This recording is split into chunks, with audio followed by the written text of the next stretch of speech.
అన్ని వేసిన తర్వాత కలిపండి. బాగా మగ్గాలండి వెజిటబుల్స్, మగ్గనియండి. ఉప్పేసి కొంచెం కలిపండి. నేను ఆల్రెడీ వేసాను, ఇంకొంచెం వేస్తున్నాను. వేసి కలిపండి, త్వరగా మగ్గుతాయి.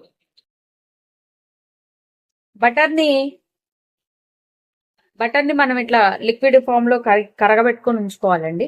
కరగబెట్టుకొని బ్రెడ్స్ తీసుకుందాము. ఈలోగా అది సిమ్ లో పెట్టుకోవాలండి.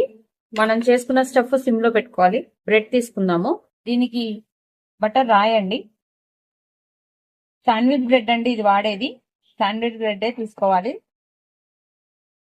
ఇలా రాయండి. నేను రెండు వైపులా రాస్తున్నాను. దీనికల్లా బటరే టేస్ట్ ఎక్కువ ఉంటుందండి. ఇలా అన్ని బ్రెడ్లకి రాసుకోండి. నేను జస్ట్ 2 బ్రెడ్స్ చూపిస్తున్నాను.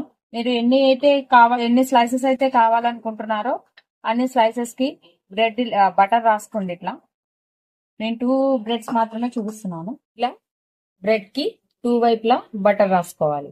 చూడండి, ఇప్పుడు ఇట్లా దాదాపు 50% మగ్గిపోయింది కాబట్టి 50-60% మగ్గిపోయింది. సో కొంచెం ఒక స్పూను ధనియాలు, జీలకర్ర కలిపి పట్టిన మిక్సీ పౌడర్ వేస్తున్నాను. నెక్స్ట్ కొంచెం గరం మసాలా, స్పైసీ నాకు తక్కువ చాలండి. కొంచెం గరం మసాలా, కొంచెం కారం. నేను అన్ని కొంచెం కొంచెం ఎందుకు చెప్తున్నానంటే కారం తక్కువ తినే వాళ్ళు ఉంటారు, ఎక్కువ తినే వాళ్ళు ఉంటారు కాబట్టి అందుకే కొంచెం కొంచెం మీకు సరిపడా ఎంతవరకు అయితే మీరు తినగలుగుతారో అంతవరకు కారం వేసుకోండి.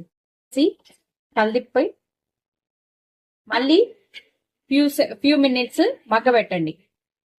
ఫైనల్ గా కొత్తిమీర వేసుకోండి. కొత్తిమీర కొంచెం ఎక్కువ చూసారు కదా, స్టఫ్ రెడీ అయిపోయింది మనకి.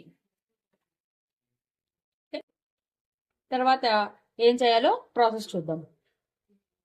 లాస్ట్ లో నేను 1 స్పూన్ బటర్ వేస్తున్నాను.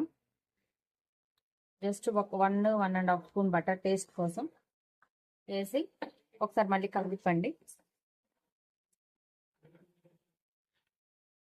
శాండ్విచ్ కాల్చడానికి ఈ గ్రిల్ మెషిన్ ఉందండి. సో నేను ఇది పవర్ ఆన్ చేసుకున్నాను. ముందుగా దీన్ని ప్రీహీట్ చేసుకోవాలి. మనం శాండ్విచ్ రెడీ చేసుకునే ముందు ప్రీహీట్ చేసుకోవాలి. ఇది లేని వాళ్ళకి ఎలా చేయాలో చూపిస్తాను.